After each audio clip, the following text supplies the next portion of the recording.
Hello students, welcome to physics concepts classes. Today I am going to explain Doppler effect. What is Doppler effect? The apparent change in the frequency of source of sound due to relative motion between velocity of source and velocity of observer is called Doppler effect. Again I am repeating, the apparent change in the frequency of source of sound due to relative motion between velocity of source and velocity of observer is called Doppler effect. మా ఒకసారి చూడండి, ఇప్పుడు railway స్టేషన్లో మనం కూర్చొని ఉన్నాం. Train మనకి దగ్గరగా వచ్చినప్పుడు సౌండ్ ఏమవుతుంది? ఇంక్రీజ్ అవుతుంది, అంటే ఎక్కువ సౌండ్ మనం వింటాం. అలాగే మనం స్టేషన్లోనే కూర్చొని ఉన్నాం, ట్రైన్ మన దగ్గర నుంచి దూరంగా అవే ఫ్రమ్ వెళ్తూ ఉంది. ఇటువంటిప్పుడు సౌండ్ ఫ్రీక్వెన్సీని మనం తక్కువ సౌండ్ వింటాం. సిమిలర్లీ ఈసారి స్టేషన్లో ట్రైన్ సౌండ్ చేస్తూ ఉంది, మనం ట్రైన్కి దగ్గరగా మూవ్ అవుతున్నాం. ఇటువంటిప్పుడు ఏమవుతుంది? ఎక్కువ సౌండ్ మనం వింటాం. అలాగే ఈ ట్రైన్ దగ్గర నుంచి దూరంగా వెళ్ళిపోతూ ఉన్నాం, ఏమవుతుంది? సౌండ్ తగ్గిపోతుంది. సో ఈ రిలేటివ్ మోషన్ని, అంటే ఒకసారి సోర్స్ని రెస్ట్లో ప్లేస్ చేసి అబ్జర్వర్ మూవ్ అవుతూ ఉన్నాడు, ఇంకో కేసులో అబ్జర్వర్ రెస్ట్లో ఉండి సోర్స్ మూవ్ అవుతూ ఉంది. టోటల్ ఈ రిలేటివ్ మోషన్నే డాప్లర్ ఎఫెక్ట్ అంటాం. ఇంకొకసారి చూడమ్మా, ద రిలేటివ్ మోషన్ బిట్వీన్ ఎవరెవరికి మధ్య? Velocity of source and velocity of observer. అంటే టోటల్ డెఫినేషన్ ఎలా రాయాలంటే, the apparent change in the frequency of source of sound due to relative motion between velocity of source and velocity of observer is called Doppler effect. First definition రాయలేము. చూడండి, what is the Doppler effect? Obtain an expression for apparent frequency of sound heard. ఆ frequency, apparent ఫ్రీక్వెన్సీని మనం derive చేద్దాం. Definition అర్థమైంది కదా? ఒకసారి వినడము.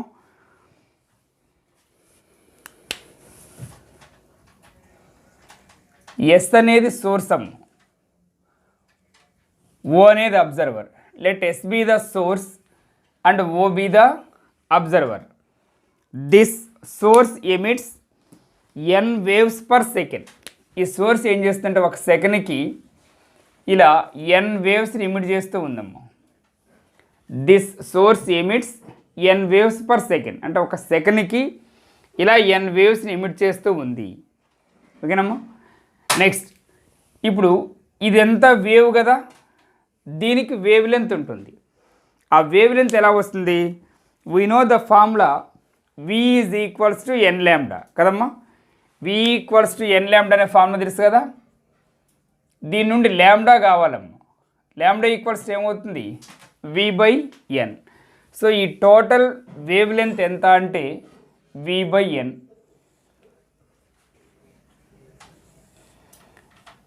where v is equals to velocity of sound, n means its frequency. Next అమ్మ, ఈ సోర్స్ ఇక్కడ నుండి ఇదిగో ఇంత డిస్టెన్స్ ట్రావెల్ అయింది అనుకోండి. ఈ సోర్స్ ఇక్కడ నుండి ఇంత డిస్టెన్స్ ట్రావెల్ అయింది, ఎస్ నుండి ఎస్ డాష్ వరకు మూవ్ అయిందమ్మ. ఎవరు మూవ్ అయింది? సోర్స్ మూవ్ అయింది. కాబట్టి ఒక క్రస్ట్ ఒక ట్రఫ్ ఉంటే దీన్ని ఏమంటాం? ఒక వేవ్ అని పిలుస్తాం. One crust and one trough, ఆ రెండుని కలిపి ఏమంటాం? కంప్లీట్స్ ఏ వేవ్. సో మరి దీనికి కూడా వేవ్ లెంత్ ఉంటుంది కదా. ఈ వేవ్ లెంత్ ఎలా వస్తుందో చూడండి. ఇది విఎస్ బై ఎన్ అమ్మ. ఎందుకని విఎస్ అని రాసాం? ఇక్కడ ఎవరు మూవ్ అయ్యారు? సోర్స్ మూవ్ అయింది. కాబట్టి వెలాసిటీ ఆఫ్ సోర్స్ బై దాని ఫ్రీక్వెన్సీ. అర్థమైందా? నెక్స్ట్ చూడమ్మా, ఇది ఒక క్రస్ట్ ట్రఫ్ ఉంటే దీన్ని కూడా వేవ్ అని పిలుస్తాం కదా. ఈ వేవ్ లెంత్ మనకు తెలియదమ్మా, ఇది ఫైండ్ అవుట్ చేయాలి. ఇంతవరకు అర్థమైందా? చూడండి ఒకసారి ఏం చేసాము. Let S be the source, O be the observer. This source emits N waves per second. ఒక సెకండ్కి ఏం చేస్తుంది? ఇలా ఎన్ వేవ్స్ని ఎమిట్ చేసుకుంటూ వెళ్ళిపోయింది. నెక్స్ట్, ఇప్పుడు టోటల్ ఈ వేవ్ యొక్క వేవ్ లెంత్ కావాలి. ఎలా వస్తుంది? v ఈక్వల్స్ టు n ల్యాండా అనే ఫార్ములా మనకు తెలుసు. ల్యాండా కావాలమ్మ, n ఇటు తీసుకురండి, v/n. సో ఈ వేవ్ యొక్క వేవ్ లెంత్ ఎంత? v/n. ఓకేనా? నెక్స్ట్, ఈసారి సోర్స్ ఇక్కడ నుండి ఇదిగో ఇంత డిస్టెన్స్ ట్రావెల్ అయిందమ్మా, ఇక్కడి నుంచి ఇంత డిస్టెన్స్ ట్రావెల్ అయింది. మరి ఒక క్రస్ట్ ఒక ట్రఫ్ ఉంటే దీన్ని కూడా వేవ్ అంటాం కదా. ఈ వేవ్ యొక్క వేవ్ లెంత్ ఎలా వస్తుందో చూడండి, vs/n, where vs is called velocity of source. Source ఇక్కడ నుంచి ఇంత డిస్టెన్స్ మూవ్ అయింది కాబట్టి దీన్ని vs/n అని రాసాము. ఓకేనమ్మా? నెక్స్ట్, ఈ s-o ఇది కూడా వేవేగా, ఈ దీని వేవ్ లెంత్ మనకు తెలియదు, అది మనం ఫైండ్ అవుట్ చేయాలమ్మా. ఒకసారి చూడండి ఆ డయాగ్రామ్ నుండి, ఫ్రమ్ ఫిగర్ SO ఎంతమ్మా? SO is equals to v/n. S dash అంటే vs/n.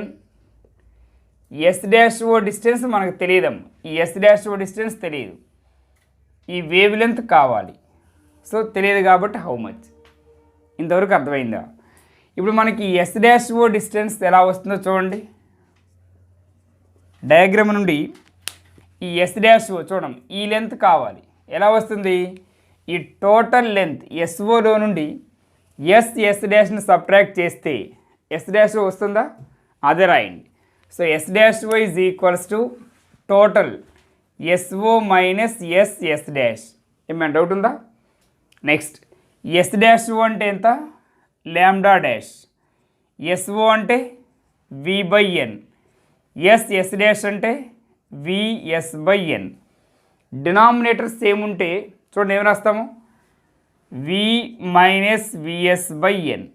ఏంటిదంతా? Lambda dash. Next, the relative velocity between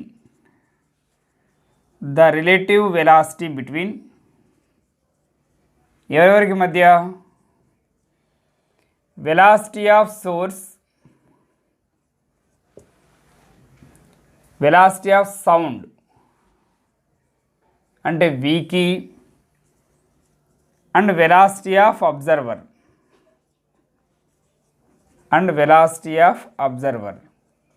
so వీకి v0కి మధ్య రిలేటివ్ వెలాసిటీని క్యాలిక్యులేట్ చేయాలమ్మా. రిలేటివ్ వెలాసిటీ అనే కాన్సెప్ట్ మనకి ఫస్ట్ ఇయర్లో వస్తుంది. ఏంటి రిలేటివ్ వెలాసిటీ అంటే? జస్ట్ వినండి. రిలేటివ్ వెలాసిటీ అంటే ఏంటో చూద్దాం. సపోజ్ మీకు నచ్చిన బైకులు ఒక 2 తీసుకోండమ్మా. మీకు నచ్చిన బైకులు 2 చెప్పండి. ఒకటేమో CBZ అనుకోండి, ఒకటి CBZ, ఇంకో బైక్ ఏం తీసుకుందాం? RX 100 అంట, మా వాళ్ళు చెప్తున్నారు. RX 100 తీసుకోండి. ఈ 2 మూవ్ అవుతూ ఉన్నాయేమో, ఇది ఇలా మూవ్ అవుతూ ఉన్నాయి. ఏది ఫాస్ట్ మూవ్ అవుతుందంటే ఏం చెప్తాం ఇక్కడ? ఈ డయాగ్రామ్ని బట్టి CBZ ఫాస్ట్గా మూవ్ అవుతుందని చెప్తాం కదా. ఎవరితో కంపేర్ చేసి చెప్పాం? ఈ RX 100తో కంపేర్ చేసి చెప్పాం. ఇలా చెప్పటాన్ని రిలేటివ్ వెలాసిటీ అంటాం. సో డెఫినేషన్ వినండి. The velocity of one body with respect to another body. అంటే ఒక బాడీ యొక్క వెలాసిటీని చెప్తున్నాం. CBZ వెలాసిటీని చెప్పాం. ఎవరితో కంపేర్ చేసి చెప్పాం? RX 100తో కంపేర్ చేసి చెప్పటాన్ని ఏమంటాం?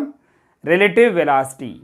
So the velocity of one body with respect to another body is called relative velocity. ఇలా రిలేటివ్ వెలాసిటీ రాసేటప్పుడు ఏది గ్రేటర్ వెలాసిటీ ఉంటే దాన్ని ముందు రాయాలమ్మా. అంటే velocity of CBZ minus velocity of RX 100.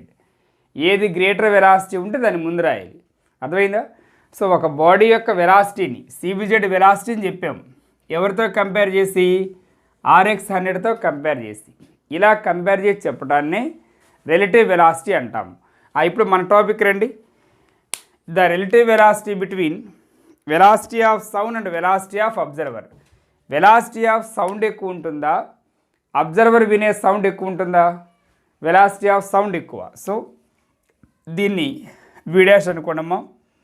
Velocity of sound ఎక్కువ కాబట్టి v minus v0.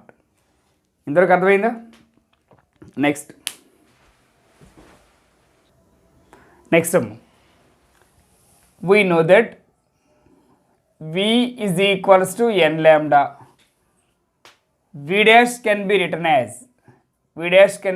as n dash lambda dash. మరి దీనిలో మనకి v dash అంటే ఇప్పుడు తెలుసు, రిలేటివ్ వెలాసిటీ ఫైండ్ అవుట్ చేసాం. లాంబ్డా డాష్ని ఇందాకే ఫైండ్ అవుట్ చేసాం. ఇక దీని నుండి మనం ఎన్ డాష్ని ఫైండ్ అవుట్ చేయగలమా? ఈ ఎన్ డాష్ని ఇక్కడే ఉంచడము. ఈ లాంబ్డా డాష్ ఇటు తీసుకొస్తే బయ్యేనా? చూడండి ఏమవుతుందో. N dash therefore apparent frequency, ఇదేగా మనల్ని అడిగింది. యాపరెంట్ ఫ్రీక్వెన్సీ డెరివేషన్ రాయమని అడిగారు. Apparent frequency n dash is equals to, చూడండి ఏమవుతుందో, v dash by lambda dash. V dash by lambda dash. V dash అంటే ఎంత చూడము, v minus v naught. Lambda dash అంటే v minus v s by n. V minus v s by n. ఈ డినామినేటర్లో ఉన్న n న్యూమినేటర్కి వెళ్తుందా? చూడండి ఫైనల్గా ఏమవుతుందో.